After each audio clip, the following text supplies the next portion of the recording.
Welcome back to the KaitenCast, everybody. I am here with a new guest, and I'm going to go back to talking about art, which was the original conception of the show. Do you want to introduce yourself? Yeah, sure.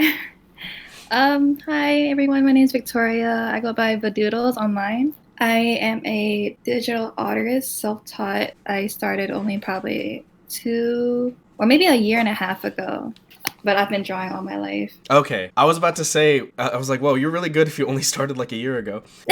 No. Well, I actually taken it seriously about a year ago. Before that, it was more just like a hobby. I was only drawing every now and then, just as for fun. Right. You know, in middle school, you would watch a lot of anime and things, and I love creating like little characters of my own and everything. I used to make little like mangas and everything. Yeah, me too. I feel like that's ultimately why I started doing art, was just because, like, I watched a lot of anime. Yeah.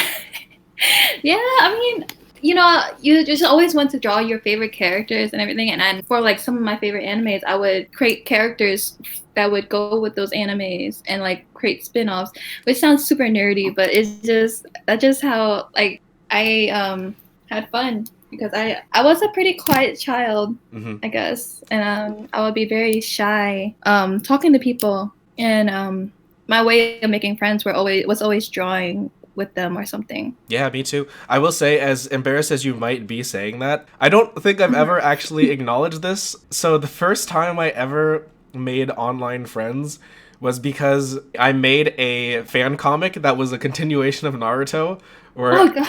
where I inserted my own characters and myself. Oh my god.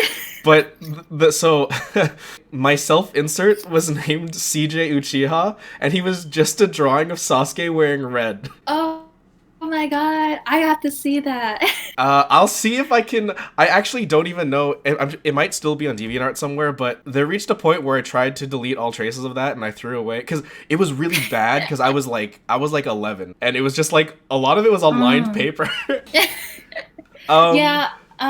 I used to have a DeviantArt, and I used to post like a lot of my like sketches and drawings that I've drawn in like class. mhm. And I deleted my entire DeviantArt. I deleted everything. I hated it. Like all my drawings, I threw away, and I really regret that because Yeah, I really want to see it now. I did the same thing. I drew a lot, and I did a lot of, like, obviously cringeworthy things, but like I was a kid, obviously, and I regret like denouncing all that and getting rid of it because I feel like it would be funny to look back on, and I also kind of miss like the memory of like that was my path to trying to do art. Yeah, I wish I could like look back. It's you kind of see how much you improve and everything. I would like to look back on it, but I know when I look back, I always tend to like throw it away just because I hate it so much. Yeah, me too. I mean, I did the same thing with a lot of my hobbies. Like, the first YouTube channel I made was in 2006. I just kept deleting my accounts because people kept making fun of me. But then I kept wanting to do it. I Oh, still wanted to do it, so I'd make a new account, and then if somebody made fun of me, I would just delete it again. And I did that, like, oh my gosh. yeah.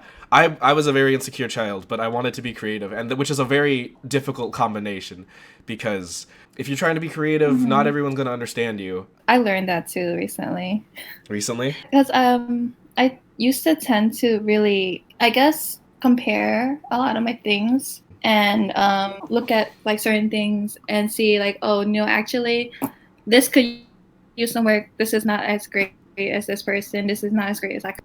And I had people growing up.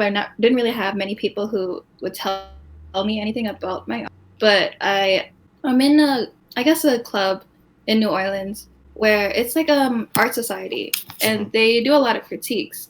And there's a lot of people who's way better than me, and a lot of them would kind of like tell me things that like, oh, you should do this. No, oh, this could use some work. This is good, but this could be better. Stuff like that.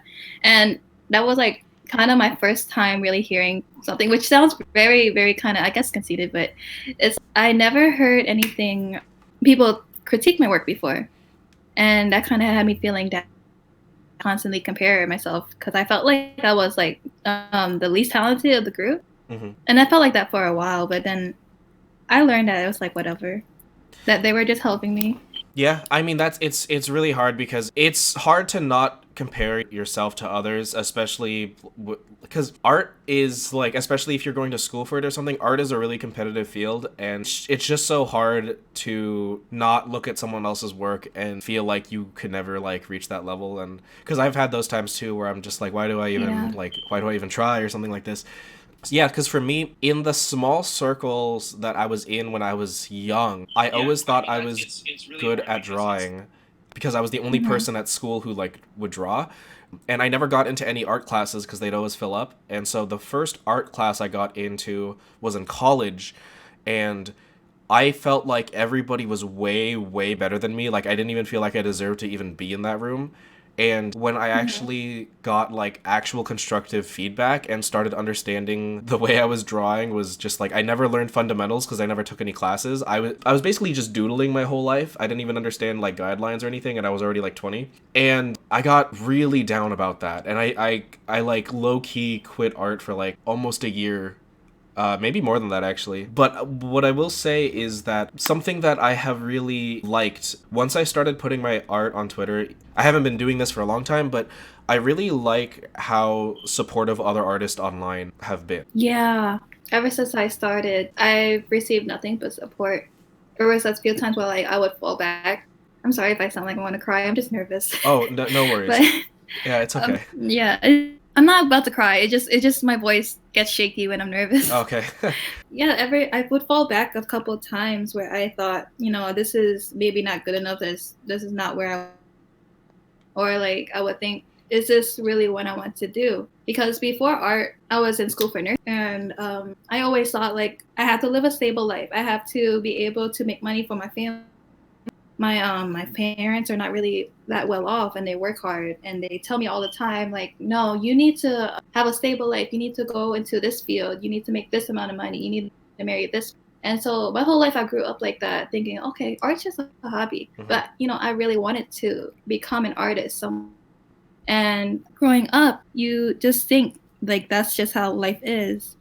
And I started going on Twitter and followed a lot of artists, and I see them going well off, and I see them my age, and they quit school, they go become an artist, or they go to art school, things like that. I was thinking, okay, maybe I'll try this as a test. I'll see if I like it or not. And I started, and it became very fun. Like my mentality became a little better because I would in nursing school I was really depressed. I didn't like it. I learned that I would get very squeamish about certain things, and I didn't want to see like a lot of things. I felt like I wasn't smart enough, that it wasn't for me, but I felt like I had to do it because of family issues. So yeah, art was a really big escape for me, and I made a lot of friends who taught me like, it's okay to feel like that. We will support you whatever you do. You're good enough. You have talent, and you don't need to feel like you're any less. Right. Was Hmm. seeing all those people on Twitter who were actually making it, was that kind of your push to start doing art more seriously? It was kind of like inspiration. I would see there's this one artist who I really admire. She's I think a year younger than me, and she started like 2 years ago. But in her first year, she grew so much, and she was able to like put her art around the world. She traveled and had art shows everywhere. She had like this huge support system from everyone, and she was so positive and inclusive. And from that, I was thinking, I could do that. Maybe I could do that. Like I feel like that's something I want to do. Hmm. And so I tried it out. Like a year later, I quit nursing, and I'm now a graphic design student. But still, I don't know if I want to do graphic design either. I mean, maybe you'll never know, but I feel like that's just part of the journey. I used to think it's like I needed to rush, but now I understand there's no need to rush anything. Hmm. Everything you do is just you take it little by little, and you learn as you go. I used to be the same way because like I would feel the need to, because I'm like, I don't know, I just wanted to achieve the ultimate goal, and so I would rush myself, but because of that I'd be unhappy with my work. Hmm. On that topic of like seeing people online who kind of inspired you, I did the same kind of thing because I've said this I think almost every episode of this show, but everybody that I look up to is younger than me. I mean, part of that is just circumstantially how my early adulthood played out. I couldn't really put myself out there the way I wanted to. And I see all these kids like dropping out of college and then like making it big on the internet. And I'm just like, I might as well try. There's a level of me that is always going to have the reserved idea that I have to be prepared for, and also on some level expect that I will never be where I want. But if I don't even try, then there's no point, you know? Yeah, I mean, honestly, we live in an age where things like this is actually very forgiven and supported. Like, we're very lucky enough to have like the internet and be able to meet people from like across the world who support us and be able to see our work. I think part of the reason why my parents were so against it was because they lived in the age where that wasn't very accessible. Right. They thought like, you know, you only become a famous artist when you die because no one will see. So this whole time they're worried. But now they see that I'm doing art shows, I'm doing major projects with groups and everything, and they see me like living pretty like well off by myself. Right. So they kind of understand it a bit, even though they're still kind of like, scared and worrying for me. Well, yeah, I mean, it's just because that comes out of, you know, they didn't grow up in an age with the internet, and because it's so unclear to them exactly how this kind of stuff works, especially when you linking that to like your livelihood. It wasn't until like really, really recently that I had any support from my parents. That was one of the bigger discouraging elements. Yeah. Yeah. Yeah, I get that. The same. Yeah, and that was the biggest kind of discouraging factor for me, but it was also probably the biggest push to my current mentality. I guess it's kind of give and take, because now I'm just like where I'm at with how I view life, and why I started this podcast and wanted to talk about artists and their path was to be like, it's so hard to, no matter what people say, it's so hard to overcome the fact that your parents will not support what you want. But I think it definitely helps if you have any form of support and realize that you're not alone in a struggle. I was actually, I think I actually did tell you this. So I've been following you for like a while. Oh. I was really, yeah, because I like your art. And Thank you. yeah, you retweeted a drawing I did, and I was like in shock that somebody I followed like not only saw something I made but like liked it. So, thank you for that, by the way. No problem. No, really, but I didn't at first when you told me that, when you first reached out and told me that, I was kind of shook. Like, I didn't think that it was like, at first I didn't think it was like big deal, but then I would understand that because, you know, I follow people too who I really look up to. And when they do that to me, oh my God, Senpai noticed me, they noticed me. Yeah. They saw me. And so I understood that completely. But, you know, I feel like I'm not at that level.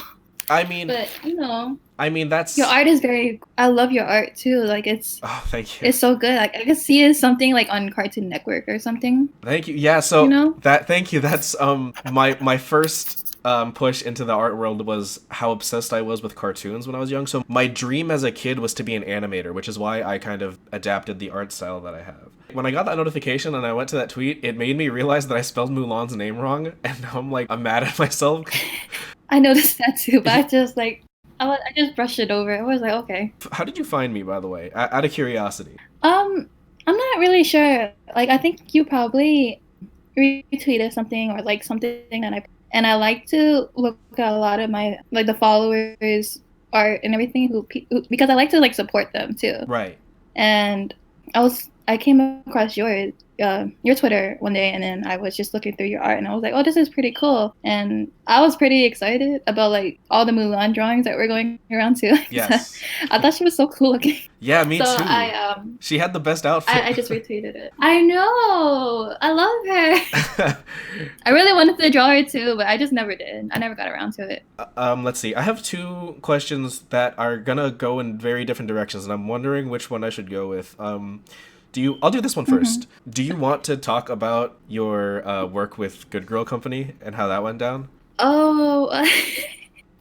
I guess so. Okay, so Good Girl Company, they are a company that likes to promote like a lot of issues around the world and bring empowerment, which is something I really, really, really, really believe in and really love that they're doing. Yes. They're a very new company. They just opened. They just launched on September 29th. And Oh, that's really One new. of the, I know it's very, very new. So I'm trying to bring awareness to it. Hmm. One of the, I guess, owners of the company, she emailed me one day and was like, hey, and I've been following you since forever on Instagram and Twitter. I wanted to see if you could be able to do this for me and design this. And so we talked it out a lot. She told me that what she wanted was actually design something about saving the oceans and being able to recycle a lot of our waste and to clean up our beaches. And she came up with the idea of like drawing a like an underwater theme where you see like a dead sea, basically. You see a dead reef. Everything is like trash. It's gray. It's lifeless, and but have like a hint of like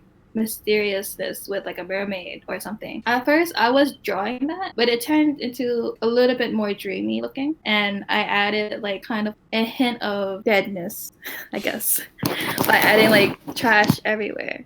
I basically just drew like a sleeping mermaid on the beach, and around her, all you see is like a lot of plastic bags, cans, straws everywhere, like a abandoned shoe or something. She ended up really, really, really liking it, and we created a shirt that's on sale. We're hoping to probably bring awareness to that. You know, we both really feel like our beaches, it's so dirty. I live near like, I've been to only like one beach, and I remember going thinking that everything was so dirty. With how much of this world is the ocean and how bad it is, I've always had this idea of like, man, if we don't have the ocean, then what do we have?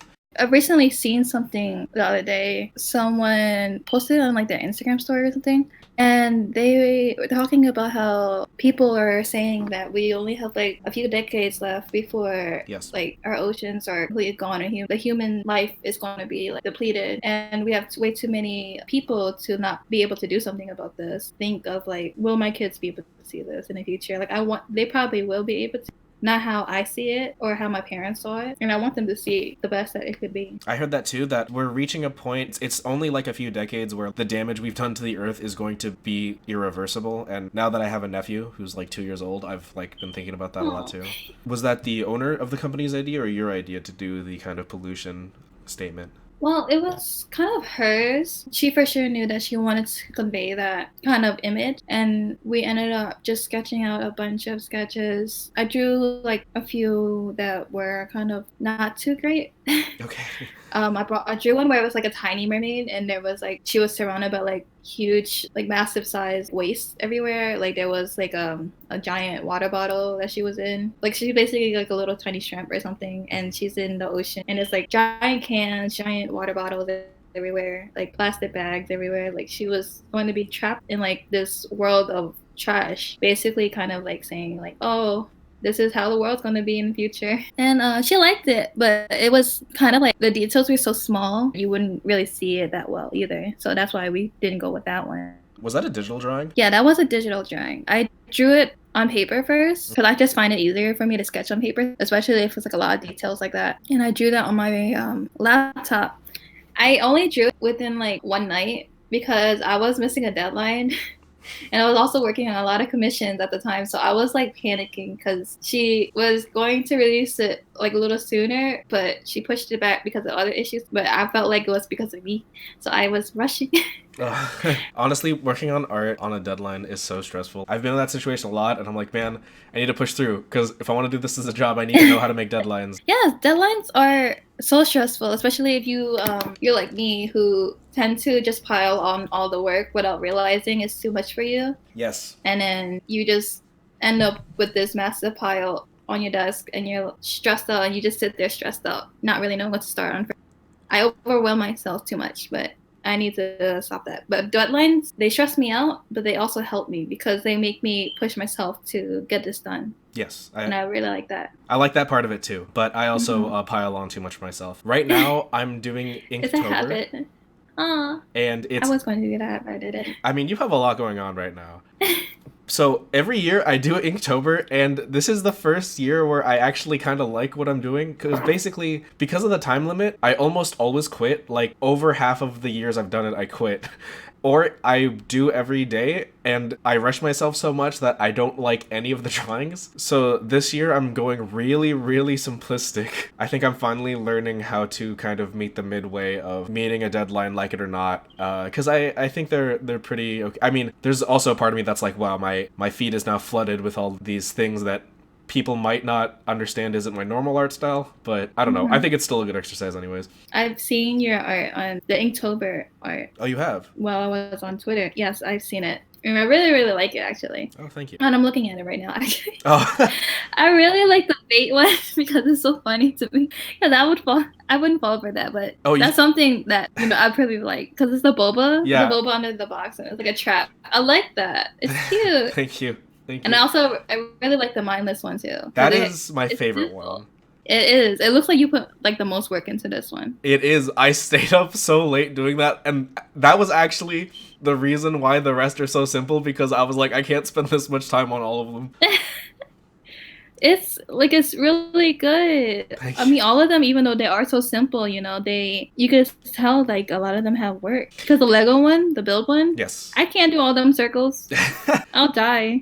I feel like I did a Lego reference like every Inktober. About that bait one, the bubble tea. So I did that kind of. So I've always liked bubble tea, and that was always like one of my favorite things. And you used to only, at least where I'm at, you used to only be able to get it at like pho places, and it's like so trendy now. And like I feel like with like Asian Twitter and subtle Asian traits, I feel like I'm actually gonna do a drawing about this soon. It's gonna be my next piece after Inktober. I feel like Asian American culture is like really trendy right now, and I don't really know how that happened.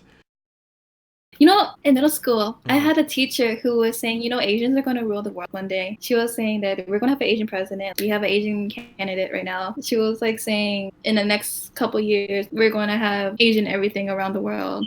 K-pop taking over, all this stuff coming over. I feel like bubble tea too is just the Starbucks for white girls, but for Asians. Yes, I also think that. Was that teacher Asian? No, actually, she was African American, and I love her so much. Was she saying that just because there were so many, that just the Asian population was growing so fast? I live in New Orleans, so we have a lot of Vietnamese people here. And so at my middle school, we had like a big chunk of Vietnamese students. I guess it was like a math class, and all the Asians were just really at math. Yeah. And so she just tended to like them a lot. She just tended to like them. And so she was like, no, they're going to rule the world. She had a conversation with me one day, and she was saying that the whole time. She was like, you know, you might think I'm biased because I like you guys, but I really do think that the Asians are going to rule the world. Look at them inventing all these things and getting through all this. Because she was learning through about K-pop anime through us, key. She was like one of those cool teachers who like to really get into what we were into, and so she would like listen to K-pop on her free time because she knew that we liked it. You know, eat like our food because she wanted to like understand us, and she would do this with like, you know, every culture, like Mexican, Indian, everything, you know. And she was like that, and I really loved her so much because she was just so involved. That's honestly, was this high school or something? No, this was middle school, so I was just like a little child. Because I kind of had a teacher like that in high school. What I will say is I first started listening to K-pop like 11 years ago, and in the middle of that somewhere, I stopped listening to it, and I did not expect it to become what it is today. I know. I don't know how I got started into it. I think have you ever played MapleStory? I have, yes. Okay, so in middle school, that's when I started playing MapleStory. And there's this thing called like MMVs on YouTube where people get like their MapleStory characters and make music videos from them. And I would always watch them, and that's how I got like listen to new music. I was from like all these like my favorite MMV artists or whatever.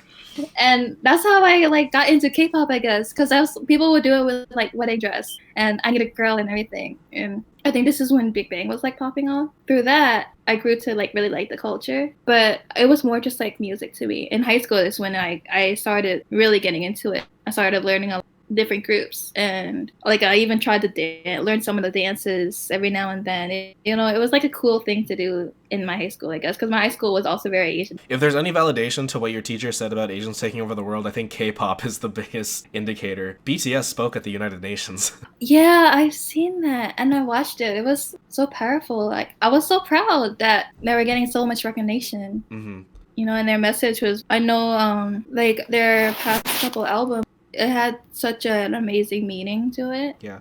And they're also doing the anti-pollution protest kind of thing. Not protest, but message. Are they? Yeah. I haven't caught up. They've been talking a lot about it, and then they are okay. I don't super follow BTS, so I'm not 100% on this, but from the little amount that I saw, they started a thing. I don't really know how they're doing this actually, now that I'm saying it out loud, but I know that they're pushing their fans, they're pushing the army to plant trees and like do things to like actively stop pollution. Oh, wow. But I don't know how they're enforcing that now that I think about it. But yeah.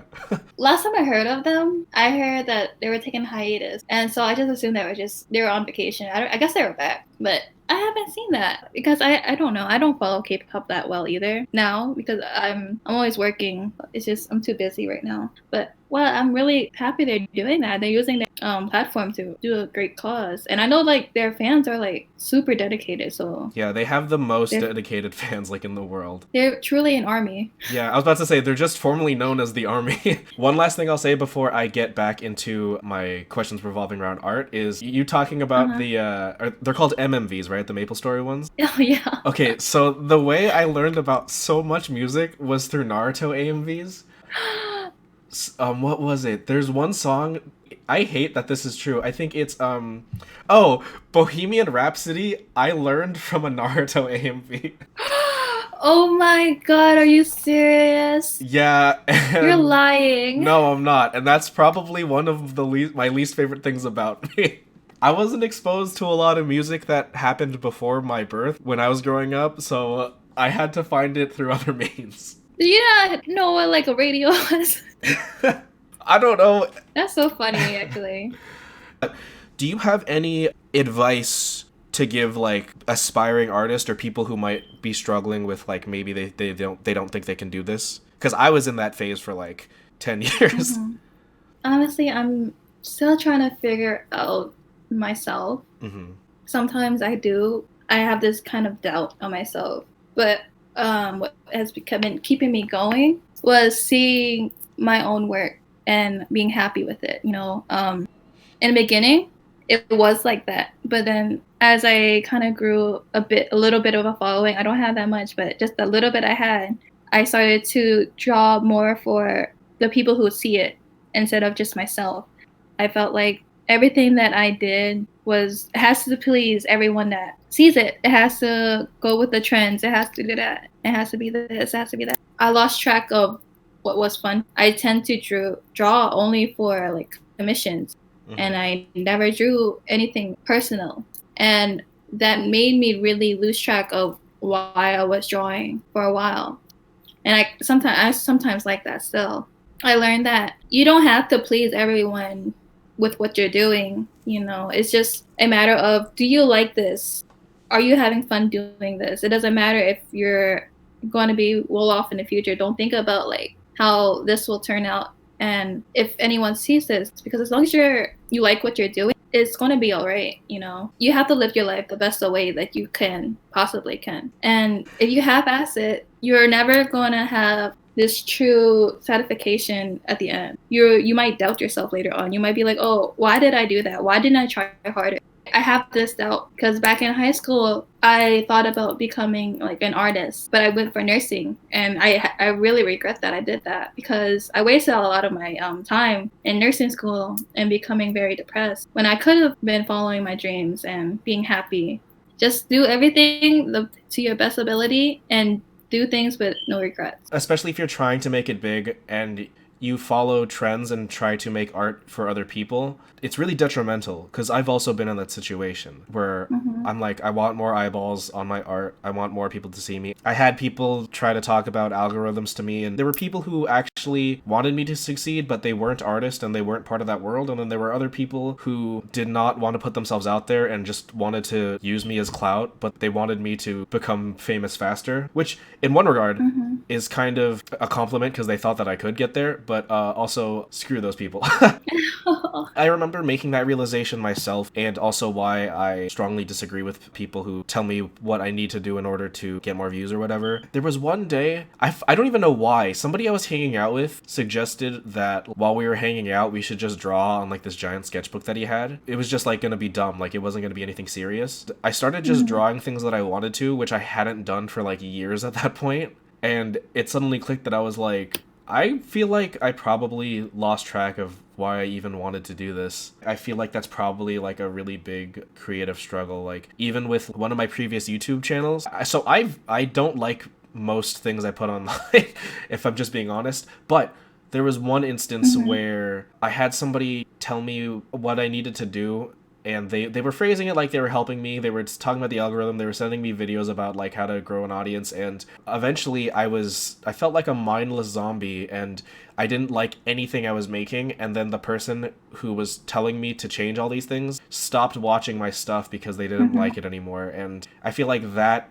example in itself is just like the ultimate example of like why you shouldn't do those kind of things. I feel like that is the downside to putting yourself online sometimes Mm-hmm. too, because you see all the trends and you see what gets the views and what gets retweeted and everything. You see what gets attention. And you're thinking, okay, if I did this, maybe I'll get attention to that. And you see all the trends. It just makes you feel like that all the time. You really do want to make it big, but are you happy? Are you having fun? Is it becoming more like a task for you instead of like what it started out to be? A job is supposed to be something enjoyable.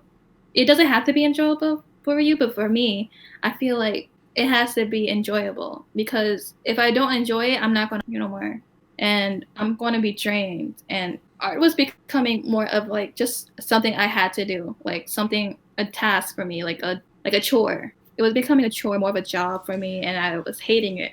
I was dreading doing my commissions. I hate like sending in sketches for certain commissions. And also I had the habit of like never saying no to people. And so they would ask me to draw this. I wouldn't know how to draw it, or I would really not want to draw it. But because I wanted to like make it big fast, I would just accept everything. Right. My commissions will be closed, and they'll DM me and ask me, "Oh, are your commissions open? If not, I'll wait." And because of me wanting to like just make it big, I'll just be like, "Actually, they are closed, but it's okay. I'll accept you. You can come in." And it just became like a huge mess for me. I didn't know what to do with myself for a while. I'm sorry if I pressured you to be on the show.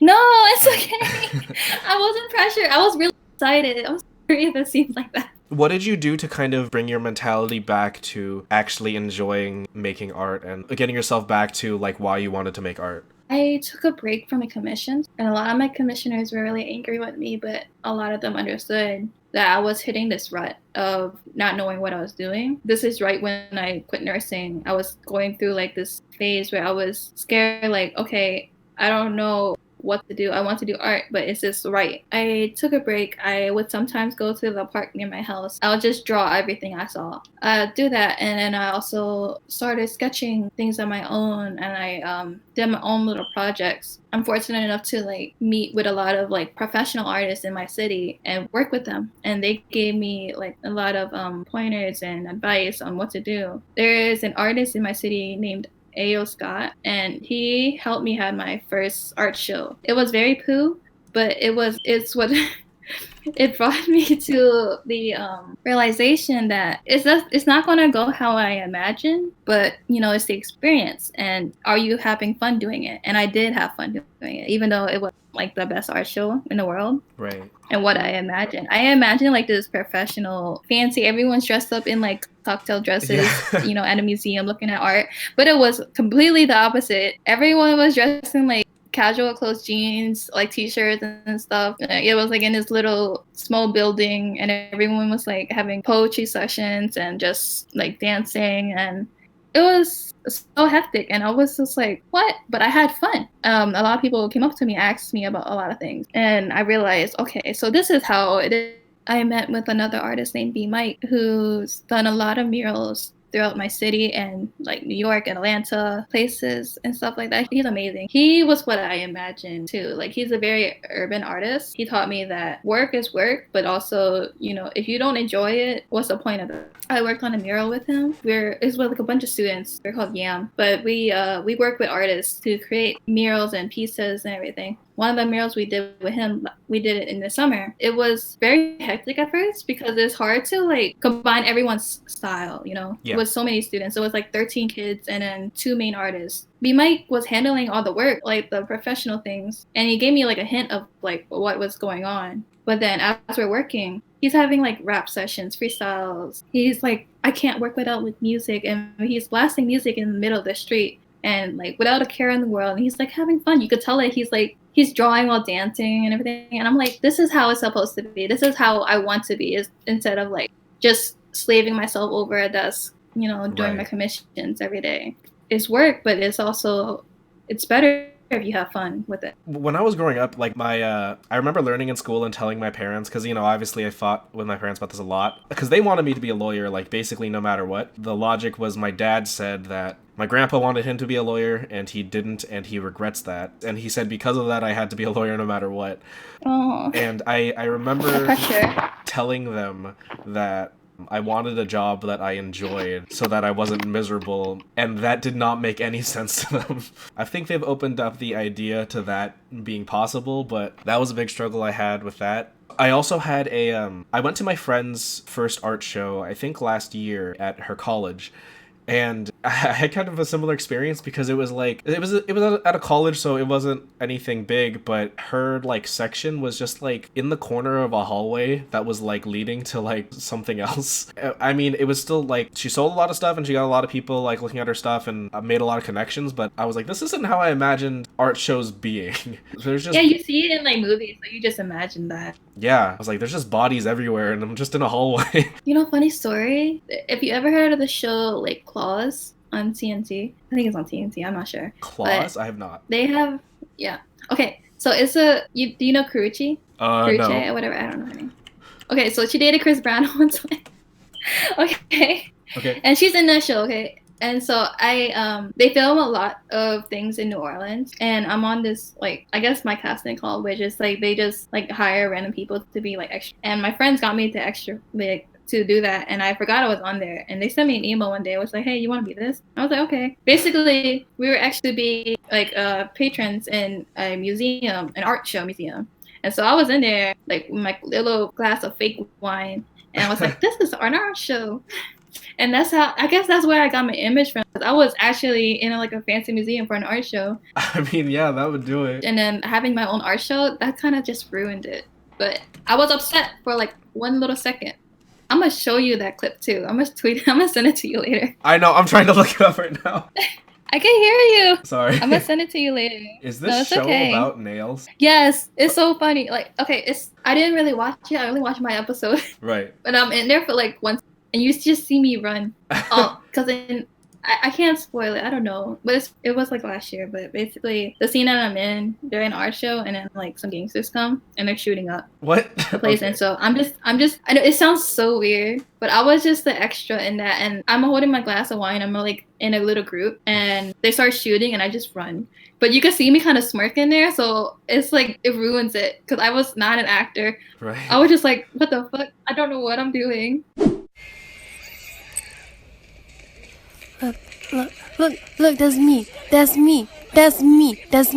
I was on public, the only time I'd ever done something like that, which was a much smaller scale, I was on public access, and I can't find the clip because my family wants to see it. I had like this like 3-second interview in public access about how my inspiration for art, and I clearly have no idea what I'm talking about because I'm 15, so I'm gonna try and find that too, but I've been trying to find it for like months, and I can't find it anymore.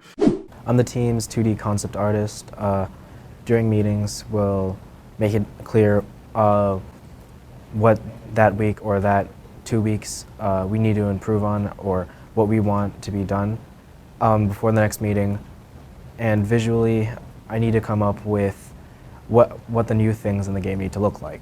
A lot of the people that I talk to, that I reach out to, like when I ask them about like how they ended up selling at conventions and stuff, because that's kind of my goal right now, or like how they went about like doing a lot of things, a lot of people tell me that they just like had a connection already, and I'm just like, man, how do you just already have connections? How do I do that? I start up because my friends are like very big supporters of me. They really admire it. I'm going for something that I love rather than like the money.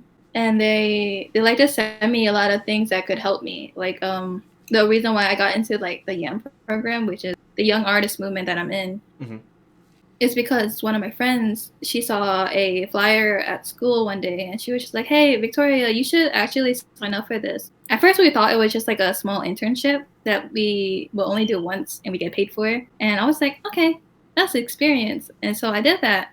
And through that, I talked to the main and saw a glimpse into like the professional world of like being an artist. He told me like, "Oh, actually, I was like you. I started off like what to do. I ain't know shit. I ain't know how to do this." Blah, blah, blah. And he told me like all you could do is really put yourself out there and be ready whenever things come at you. He told me he never had any help. Like he wished he had like that person to hold out their hand and help him do things. And I was thinking like, okay, thank you for helping me. And he helped me give me that push. And through that, I guess I've been popping off like doing this for my city and everything. You brought up New Orleans a few times, and I think that's cool that you're involved with the city. One of my like first major goals was to, I guess, draw a lot from my city, because New Orleans is actually a very art city. We're known for food, but we're also known for some of our like culture and art, which I love a lot, and I really love my city. So it made me really proud that I was able to create a lot for the people around me. I think the last thing I'm going to ask is there anything left that you'd like to say about your journey or to people listening? And also, do you want to plug your socials?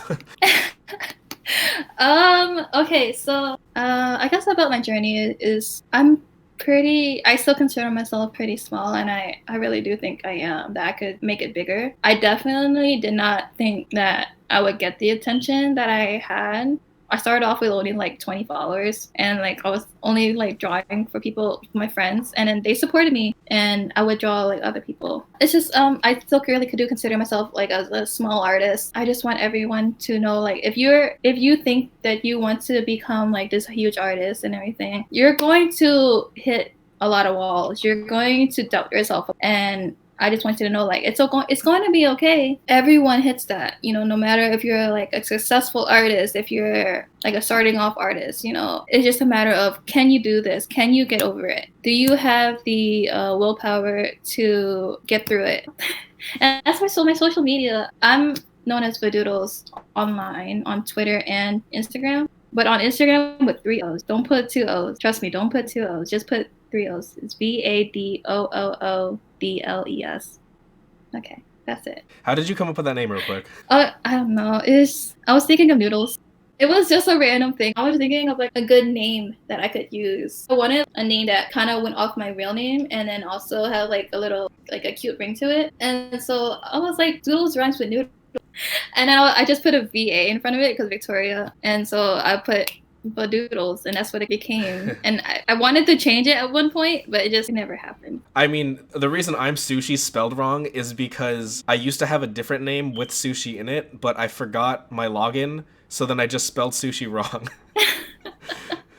Oh, I like this one though. It's my favorite. Say it like that. It's my favorite alias that I've ever had, and I've had a lot. All right, and that is going to be the end of this episode. Thank you very much for coming on. You're welcome. Yeah. Thank you for having me. No problem. And you've mentioned a few times you say you're still a small artist and that you could still go further. That's true for everybody, honestly, including the listeners out there. I'm talking to you over there. Okay. Bye everybody. Good night. Bye. Hey guys, so here's a little bonus for you guys. I found my old Naruto comic from DeviantArt when I was in middle school, so I deleted my account, so I don't have access to any of the original comic pages, which were drawn on paper, but I did find somebody on DeviantArt in 2007 took one of the pages and digitally colored it, so it looks like, it's about the same, but it looks like it was drawn in MS Paint, and I'm gonna link it below. I might even put it on screen right now. Basically what happened is Rock Lee falls over and they say he's dead, and then Naruto's son, who was my OC named Yuhi, he gets angry and gets the QB chakra, and that's where the page ends. And and the best thing about this is according to the post, this is page 43. So the rest of the story's lost in time, but we at least got page 43.